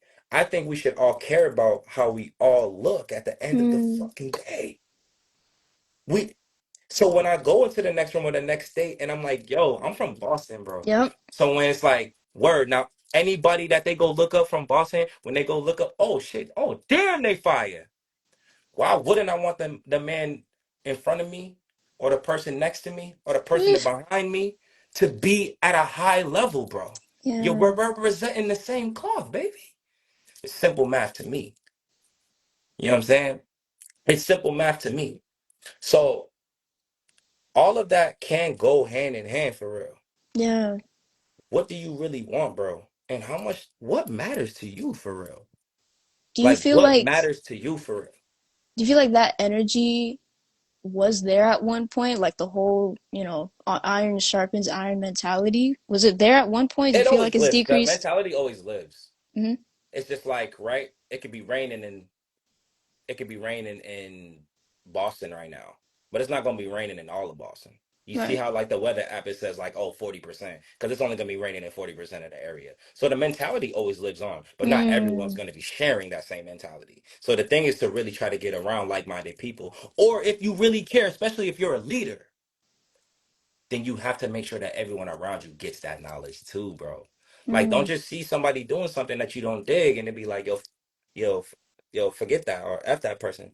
Bro, then nah, tell them what's good. Out here in the hood, bro, I, s- you can't like Andre 3000 has a line where he says like, oh, you telling me sinning's a sin, but you don't offer me new ways to win. So how you gonna tell Mm. somebody like, okay, cool, bro, that's whack, or that you shouldn't do da da da da da. All right, then, bro, then you gotta tell them how they could have done it possibly differently. How they supposed to know? You just left them feeling empty, bro. At the end of the day, it's like, yo, gang, everybody really does deserve to feel like they're supposed to be who they want to be. Doesn't mean they will be, but they do deserve to feel that way. The Mm. only way you will be that is if you actually figure out what it takes to be what you want to be, and then you do whatever it takes. You figure out the steps and you do what is required. For us as artists, bro, you got to break this shit to a science, bro. The You have artists in to the break chat are it down resonated, man. to a science, bro. And I love all y'all, bro. Eves, you already know how I feel about you. Key, you already know how I feel about you. Y'all are absolutely incredible, bro. And it's like, we have to care about the artist that's next to us, the one that's behind us, the one that's in front of us. Because it's all the Absolutely. representation of the cloth, bro. Wherever room I walk in, bro, if I speak Boston, I want them to feel like, yeah, yeah. Mm. I don't want that same energy when I go to the labels and they hear they talk about my city and they're talking about how it's impossible for me to make it there. Oh, it's probably not gonna. It's probably like, oh, I gotta move out. It's probably not gonna happen for me here. And it's like that's hard because I live here and I see the potential here. So that's kind of hard Mm. for me to hear. Yeah. That's hard for me to believe. You know what I'm saying? Because I see people that are going crazy every day. I just told Key last night at the show at the Cardi show. I'm like, bro, every verse that you just spat on here was when I looked at it, was at a professional level. Mm. You know what I'm saying? So it lives here. It is here. So it's like, oh, do you feel that the same sentiment in other markets though? In other markets, like what? I'm assuming like in Like LA and New in all York, just like any of the video, like major in ones. terms Yeah, of yeah, yeah. videography, Shout out like Key in just the chat too, anything. by the Shout out way. Key in the chat. Like Mm-hmm. absolutely. And yes, I do. I do. Um, because I don't think the math, I don't think the variables are different, but I think the equation is like really like the same. It's you have to care about what's next. You have to care about who's next to you, who's behind you, who's in front of you, in whatever field, because the representation of that field has to be good. Whether it be artist management, whether it be, like I said, production or videography, like I've seen so many people get good, but then we like be like, "Yo, you so good!" Like, "Oh my God, you're incredible, bro! Like, you're incredible what you do," and then they don't get any more greater than the great that we just told them that they were. Like I Mm. want people to hear like you great. When somebody tells me that I'm great, it eats in my soul to get to be greater. Mm. Because I feel in my mind, I'm like, I'm not maybe representing like there's more representation I want to do. There's more that I want to do. There's more that I want to give to. You know what I'm saying? But there's another big piece to all of this that like really defines it all. Because without any of this, the artistic part of it, the creativity, which is always going to be beautiful and always going to be wonderful. But everything really starts with self for real, bro. Like everything Absolutely. starts with self for real. You feel that same unity existed in other markets? And do you feel like that's our variable to their success progression? You feel that unity exists and existed in other markets? So it's hard for me to like speak too candidly on other markets that I'm not all the way involved in. I can only speak on like what it is that I at least that I view or for what that I've witnessed from, working with from like working with certain people. I think that in like a in a I guess in a vague answer, I don't know if I've seen the consistent unity. Like I don't know if I've seen the consistency of it. I guess in my whole duration of time of like putting out. I don't know if I've seen it like super consistent. But then again, I'm like I said, it starts with self. So we learning. I learned that like maybe there are always going to be like pockets of time. There's going to be phases of like, okay, this is working, like this is working here, like this pocket of time, this is working here. And then like as you grow with self and as people grow and experience, like things change, things differ. And going back to my point, I just always feel like the end goal and the representation should always just be the main goal, like period. Mm. Like we're always going to like grow and like change and like flow and things may look different, but I do believe that if we care about the end goal and we care about the representation of what we're writing, then like that's all that we should really just be focused on, bro. And how can we impact that positively and like and understanding and understanding like what our impact is, you know what I'm saying? What does support look like to me? Real quick, So I'm gonna hop on that, add on to that last question too. I think mhm, the role of community is always going to be a variable to any population or any community, any artist success. It's like, remember when I was in school, this A&R came in and she was like, she's at one of the majors, and she was like, I don't even want to talk to you if you, especially if you're at a college and you're not like the hottest thing at your college. Like start within your vicinity and then branch out. But I think we've had so many instances, with any small market like Boston, there's mhm, so many instances where you could build community outward, and you can latch on to every other city besides Boston or any other country and just leave. And I think it's up to you as an artist. Like technically it is possible to reach success if we're talking about artists and not have this city on your back. That's happened plenty of times where it kind of becomes this launch pad, and then it's like, okay, I'm out where where success usually is, and mhm, that historically has not been Boston. However, that's one class of artists. There's another class, and not to shame either of them, it's a personal choice. for if sure. you if you care about pouring back, if you care about creating that pipeline, you don't necessarily have to. I don't think every single artist is like needs to, like, for example, Taylor Swift. I 100, don't know. I don't know 100. where she. I don't know where she comes from. There are artists where you think of their name and you don't think about the communities that they come from because it's not part Absolutely. of their brand and it's Absolutely. not part of their Yes. story. But I think that's Yes. a choice that you have to make Yes. as an artist. Yes. 100%. Like And you, that for example, there is no Maye Star without Boston. There is no Maye Star without Roxbury because you were literally thrown into it and you are part thrown into of that. the fabric, like literally stitched and weaved into the fabric of this city and Yes. culture. Absolutely. But I please really had no answer choice. the second question too that she had. Thank you, Key, for these beautiful questions. What Yes. does And I want what to does answer that. support look like to you? I want to answer that and also like continue piggybacking on where we are as well. Because I think this question really goes into, I guess the next piece that I was even gonna say, how everything really goes back to self and like caring about like my being, you know, everything starts with self, like with your being, bro, like with your heart for real. And I think you can tell a heart posture of like people that like care of your being. You know what I'm saying? Because the being is what makes everything else. You know what I'm saying? And support to me is like, yeah, like obviously you recognize like support of showing love on something. If if I create something, I put something out, or if I have an event or whatever. That's obviously support for sure. And I'm grateful to God for all of that. Um I do think that everything starts with self and seeing the heart posture and how that points towards someone's being. I I love that phrase. I really want to think, steal that heart I really posture. think that's how you can define and really gauge what support is for you.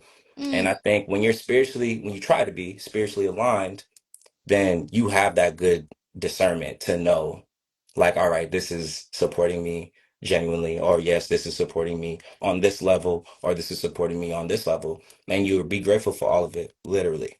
like I said, everything starts with self, bro. It's hard to do like any of these other things without recognizing the natural growth and the natural like learning curves that we're gonna have in this life, bro. Like, period. Mm. You know what I'm saying? Like, even I said, like, I honestly don't think I'm still learning. That's another thing too. So another thing I always try to point out, I'm still learning about this being an artist, bro.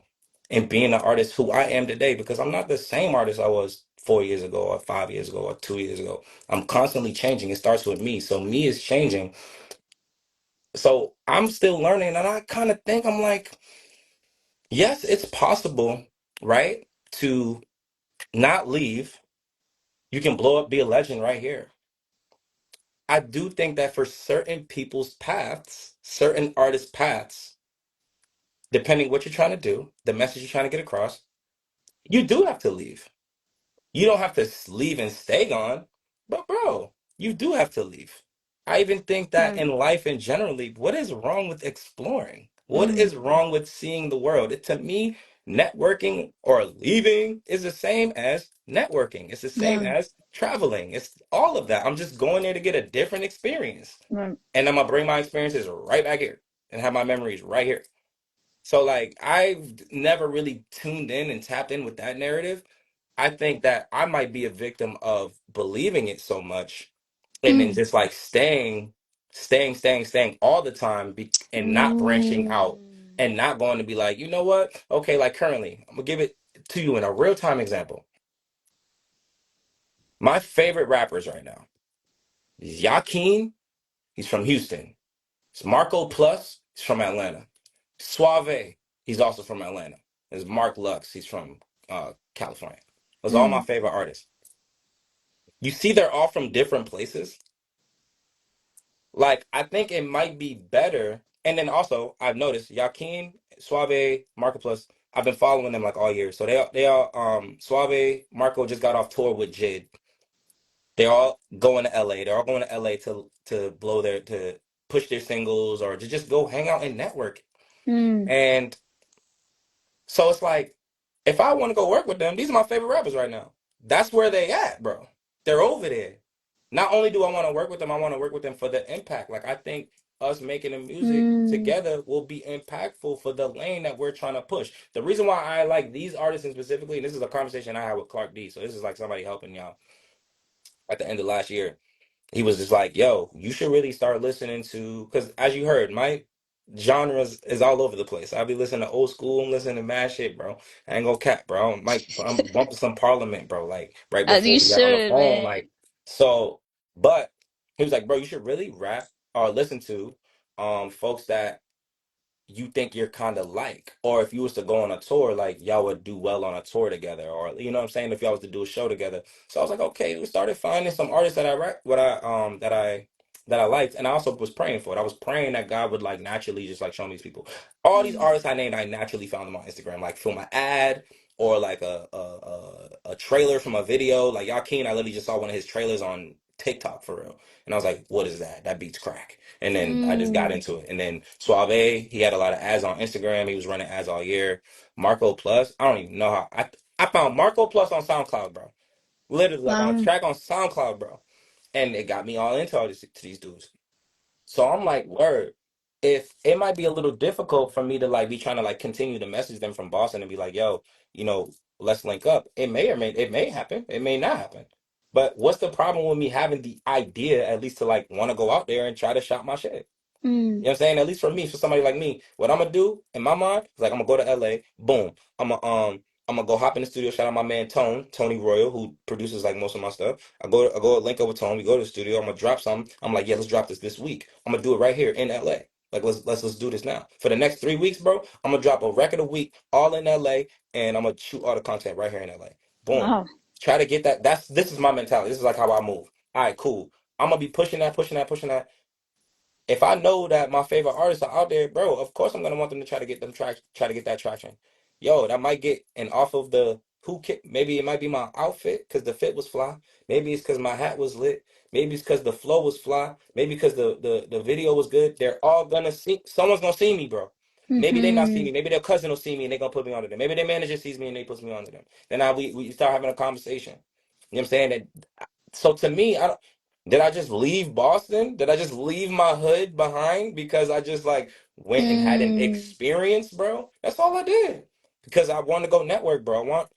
That's what I want for me. That's what I want for me. absolutely. That's not a problem, bro. That's just my path that I believe that God is telling me. He's saying that's what is written for me. I'm supposed to go do that. Right. Cool. So I'm gonna go do that. What? And I'm gonna do it with my B hat on. Like, that's just how I move, gang. Like, there's nothing wrong with that. Representation should be everywhere, bro. God ain't in Facts. one room. Eh, That's crazy. God's not in one city. That's wild. He blessing everybody in all the countries, bro, everywhere. So I'm like really out here, like just trying to be obedient to to yeah, what I bro. believe he told me my calling is, bro. That's it. I took a responsibility where I'm like, all right, cool. Where some people, I hope they hear this and it hits them. Some people they be like, word, you know what? Man, I did this 2 years ago, and now look at this artist doing this shit. Like I started this shit. I did all this shit. I Mm, used to be that way too, bro. Bro, that is so clip, corny, and whack, bro. And you need to go on with someone. Your ideas are not yours. They're God's period that planted in your mind that you're just putting out here. You're a vessel, bro. You need to stop acting like that. eh, Stop that. I had to do it too. I had to stop acting like that. It wasn't for me, bro. That's why in my bio it says create and inspire because I'm just gonna create whatever comes to my mind, and however you get inspired has nothing to do with me. Has nothing to do with me. That's just mm, how this shit gonna work, bro. So it's like understand, keep creating. It's like your ideas they really not yours, bro. They're just like a revamped of something else. We can always gonna try our best to be innovative, to try our best to be different, and to just be you. That's all you gotta do is be you. literally. You might be kind of similar to another motherfucker. That just may how that may be. But just be you the best way that you can be. When people be like, yo, Star, what's good? Yo, I'm trying to get like you, man. Then be you, man. Yeah, Because that's all I'm doing, bro. just being me, bro. Just be you. You is great. For real. Maybe we have to unlearn and relearn some things. Like maybe it's like that. And I think that's where I'm at right now. I think I'm unlearning and relearning a lot in my life right now. I just think that's just like Mm, where I'm at. And trying to really take care of myself and lock in. It's because if I don't, how am I gonna make the impact that I'm supposed to? You that know what I'm part. saying? And if people are watching, right? This is what I've noticed in Boston. This is what we do. We watch a lot. We watch. We like to look. We like to see. And that's And how we know judge a that little things are, bit. yeah, we might judge a little bit, but that's, people do that. Right. But, and that's how we see that things are awesome and that things are possible when we see it. We're like, oh, shoot. You know what I'm saying? So it's like, okay, I think it's best to just like be what it is that you want to be today. Who you want to be, what you want to Mm, be. Yo, go outside and be that today, bro. Like legit. Because as you do continue to reps every single day, you're just gonna be that, bro. As you get fly every day, bro, you're just gonna be fly, period. It don't matter, mm, bro. You just understand. You're just gonna understand it differently. You understand it the way for you. So people have to understand what their path is and do what it is that's meant for their path. That's a hard part. I said that so easy. I'm sorry. I said that like it's mad easy. It's not easy at all. Figuring out what it is meant for you and then having to take those moments of discipline in time and in life and understanding being like, you know what? This right here is not aligning with what my calling is currently. So I can't be around this right now. That has nothing to do with anything. It's not personal. It's nothing crazy. It's yeah. like, yo, bro, I just want to be, the next time you see me, I want to be better than me. I want to be better, bro. You know what I'm saying? So, Mm, like, that's just what I'm on. And a lot of these ideologies of wanting to be good, I've always had those ideologies. It's like really set in stone now that I have my son because it's like, mm, bro, everything that I do is a reflection of him, bro. Everything that I do, it's like, I have to understand that like someone else is watching me, bro. Someone else is watching. They got their eyes on me, bro. And I want him to be great. I want him to have I don't want him to have any limits in his life, bro. Any mistakes that I've mm, been on, any mistakes that I've made, any things that I may have done, I have to continue to learn them or that I'm going to continue to make. I'm not a perfect human being, so I'm going to continue to make. I got to make sure I'm able to capture them, catch them, bro, so that I can show him, so I can tell him, so I can teach him. I got to keep having these experiences, bro, so that the path can be laid out open for however he wants it to be. It's the same thing mm, with my calling to the community, period. I'm only doing what it is that I gotta do, bro, because it's like, yo, I want y'all to be able to hear this and to be like, you know what, it's possible, gang. And I can do it however you can do it however you want to do it, bro. With your energy, with how you approach things, how you present yourself, yo, you can always draw your line in the sand. Your standard will be met, bro. You Mm, can set your own standard, bro. And you need to do that in every room that you walk in, bro. I shout out to everybody. I got mad love for everybody, bro. A lot of people be showing me a lot of love and respect. But then you may hear something like, yo, this person did this, that, and thing to me, and this person did you know what, bro? I'm sorry you went through that. I didn't experience that, bro. You know what? Because I already laid my standard out, bro, and niggas already knew not to play with me. Niggas already mm, knew that there was a respect there. It's like they already knew that I like my salad like this. They already knew that. I made that presence known when I mm. came in. They know I like my steak medium well. I said that when I came in here. You know what I'm saying? So it's and then you reciprocate that energy. This isn't me like some saying I walk in a room and demand. No, I reciprocate. It's like bet. Mm. This is my respect I got for you. This is the love I got for you. If I told it Right. to you, that's what it's gonna be for absolutely forever. You don't ever have to question it, bro. And if you ever do, then call me, and then we'll get that straightened out really very very quickly because I Start got no time. with the gems and Like the for life real. lessons today, man. Man, starts with self, Blessing period. us, You gotta blessing be best us. with yourself. That's how it will naturally transfer into everything else. It will naturally starting with self and trying to progress yourself and want to make an advancement every single day is gonna naturally transfer into everything, into your artistry, into your fatherhood, into your friendships, into Mm, your spirituality, into absolutely everything. Everything that you move in every facet of your life, you're gonna apply all of these. That's what I'm learning to do. It's the same, like I said, I'm trying to cleave all of the things that mean the most to me so that I can just be me.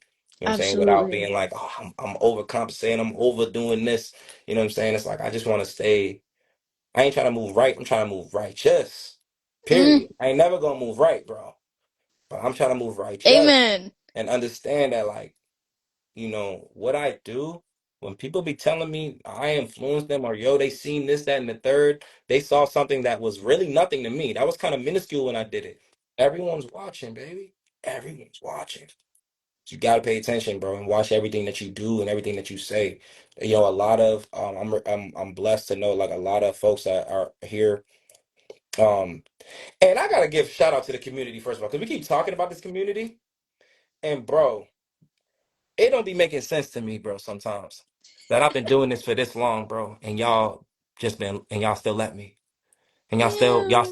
y'all still come and give me open arms, bro, to like do the thing that I love so much. You know what I'm saying? I Mm, love this so much. And we're talking like generations is going on. Like, you know what I'm saying? And man's is still here. Barely Asian. Doing great. Doing incredible. And I yes, gotta give black all the don't shouts to crack. y'all. Never. I'm hoping this is it. God, I hope this is it right here. I'm hoping this is it for me, bro. Like, you know what I'm saying? Like, And it's this the is it. spirit. I feel like it's the only age that matters in my book is the spirit, okay?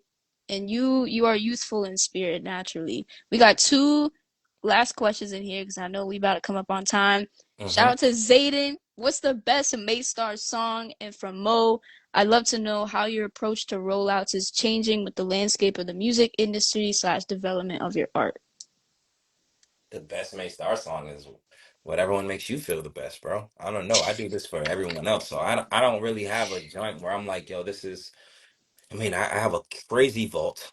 Like, people always talk about their vault. I laugh at it all the time because like Yeah. they hear about this vault. And I'm like, bro, I will show you a vault for real, bro. A vault. Um, so it could maybe it's not released, but if I could really think of something that's out, the best May Star song. Dang, I don't know. I'll give you some options. So there's a song I have out that's called Threat. That's an old John. It's from 2016. Mm, And there's just something about that song that like no matter where I play it and no matter whom I play it for and no matter what time, it just always seems to give off really great energy. So I think that's awesome.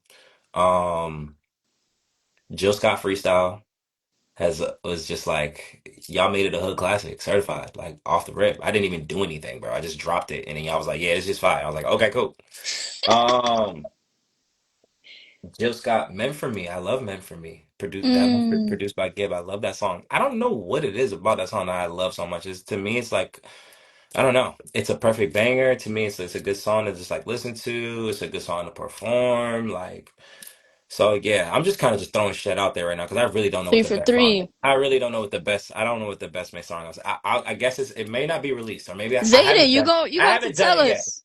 That's it. Zayden That's the best May Star song. It hasn't been. Zayden It hasn't been created. is a legendary A&R and manager and all around music business executive in the making. Tap So in, talk Maystar, to me. you let us know. Stealth mode. Come on, that's a big one. That's a big one.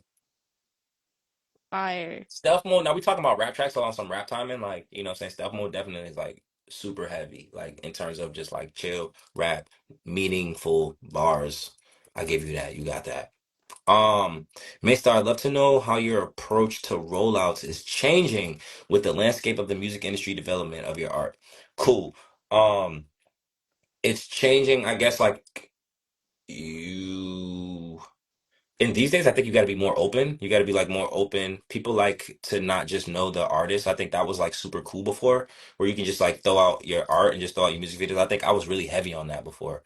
Um, letting my art speak, letting the art speak Mm, for itself. But besides, like now, everybody wants to know like your life story and like all that type of stuff, and like they want to know that, and like you got to remind them like once a month or something like that. So, um, but to keep it they know real, that I they want to haven't. know the color of your bathroom. Yeah, and like that's all smooth. And I guess to me, I think it's more fun to find those things out on other things. Like, like TikTok, I like to use more so for like personal stuff. I post personal things. So I feel like it depends on how you are engaged with said artists. Like if you're engaged with me on full time and you want to know everything about my life, then I guess you're gonna follow me on all platforms and then you'll kind of know the whole life if you follow me on everything. If you follow me on just Instagram, you just follow the Main Star. I even put my personal page in my bio just in case you want to see some personal stuff or know about personal life, you can do that. And and yes, you got to remind the people that you're a real person for real. I ain't gonna lie, bro. The way I do my rollouts and how I put stuff out, you're gonna know I'm a real person, bro. I don't be playing around. I'm not just like out here putting out like a high quality picture. I keep everything pretty relatable, bro. I like every. I don't think the rollout or anything is gonna be me without me in it. You know what I'm saying? Mm, And I'm like a funny dude, and everything's not always that serious. I'm a very like um when it's time to get serious, it's time to get serious. When it's time to play, bro, I'm playing. You feel me? So, um, I think I just move accordingly. That's how it is. But you gonna know my life if you really pay attention. And remember, it's also in the music for real too. The music will mm, literally tell you, bro. I'm not just serious in the music. The music's like actually kind of witty, and like I'm letting you know storytelling. what type of time I'm on. But to really answer your question in real time, those are all aspects that I know that are like very important today. When it comes to me, I need to do better. I told you I'm learning. I'm still learning and all that. My biggest thing right now is still see success and I see my body always leaning towards like dropping my music videos and like trying to stay as consistent as I can with that. Especially when I'm trying to be an up and coming artist right now. And like I said, you got to break everything down to a science to the people that is that you mess with. Who it is that's coming up that you really dig. So I'm gonna be peeping their stuff and seeing how they're presenting their stuff and seeing what's getting their shit out there. Like I told you, all the Mm, artists that I found this year, it's all off ads. It was all off work. I didn't see nobody's fucking video of them talking about like their puppy or like what they got going on. That's really awesome and that's a blessing to have a puppy. But like, yo, I didn't find any of those viral videos. That's how I found any of these artists. I found that they had really dope shit. So I want to keep putting out dope shit and then let's gain some traction and gain some accumulation. So I think I'm still kind of riding on the same wave that I've kind of always been on, bro, and letting the art speak for itself for real. mm, And then throughout the days, like you might, if you follow me on my story, you see my, bro, you're gonna see what's going on personally. And really, the biggest thing that happens in my personal life, bro, involves my son, and I really be showing that. So you know what I'm saying? mm. Like, if you really follow the kid, then you know what time I'm on. You know what time it is. I still think that showing it and letting your art speak for itself. I personally, at this moment, I'm open to learning more and knowing more, having more knowledge. At this very moment, I truly believe that just letting your art speak for itself at a consistent high rate is the best. That's the best rollout, best presentation. That's the best everything. And just letting that speak. Period. Ugh, Um, beautiful. Absolutely beautiful. How can people, what is like the best way to find you? Go ahead and share all the platforms, the best way to the main stay star, connected and keep up with THE. the journey. You see the my name should be on her. The Maye Star. TheMayeStar. The Maye Star. That is my name on every platform. That is my website, themaystar.com. Twitter's the Maye Star. SoundCloud the Maye Star. Any platform that you can think of, bro, it's at the Maye Star. Okay, Because I am consistency. the only, there is the Maye Star, and I am he. That's it. It's only one. Literally. You know what I'm saying? So you know that. And if you were here and you were just listening to me yap, because I feel like I just did a lot of blabbing today. Um, Thank you. Thank It you. I was hope I it didn't was bore you. This was beautiful. This was so beautiful. I can't I don't have enough words to thank you for just being who you are. Like I said, I kicked off saying that there are just everyone is special, everyone is divinely created, but there are Absolutely. certain people who just move on a different frequency. Right, yap my ear off in the best way possible. You are such a gem in this city, and I like to thank all my guests on behalf of the whole city. I know you already get a lot of love, but I'm giving you the love on behalf of this whole city. It means Um, so much. the fact that we didn't even get to talk about the whole boss city movement. God, this so I know, we and could I talk knew for this was gonna happen. hours. I know we're gonna. I was gonna say it at the beginning, like, yo, I'm gonna let y'all know, like, there's gonna have to be like a part two to this. Like, I gotta come back. There's gonna have to be a part two because there's a lot of layers to break down, bro. Not knowing about Boss City is crazy, but just know Boss City, man, is because as you can see right here in real time, you see Stacks, just a young boss out here doing their thing, straight up Oh, representing the city in the most beautiful, high caliber way. That's why Boss City is Boss City because it's not just Boston, it's not just Beantown. We are a city that has a bunch of bosses, and I really believe it's gonna be that energy that's gonna let everybody know, like, wow, we've been sleeping on this place for so long, and like everyone's awesome. That's why it's Boss City, bro, because we bossed up and been that. right. Right. Need the part two. Come on now. I got you, Mo. Say Look, no more. Stacks is one of my favorite people. She holla at me whenever, and I'll make it happen. She already know. I was like, yo, look, when she hit me up about this, I was like, yo, look, my schedule's mad crazy, bro. But I was like, bro, we gonna I'm make it happen. Like, honored. we gonna make it happen, bro. We making it happen. We hit the day after the show. Show was mad successful. Now we here. You know what I'm saying? And look, now we here. When the part two, we'll get the part two whenever y'all want it, bro. Y'all let us know. Yes, sir. I appreciate you, Star. The You are appreciation is blessed mutual. and highly favored. Thank you to everybody who's tuned in. The this will be archived if you want to watch back or if you came in a little Hell late. yeah. We'll have everything archived on the YouTube channel. Y'all already know Beantown Talks every Saturday, 2 p.m. Thank you so much, and I hope y'all have a beautiful, blessed rest of your weekend. Absolutely. Peace and love, y'all. Love you, Stacks. I holla. Peace, peace.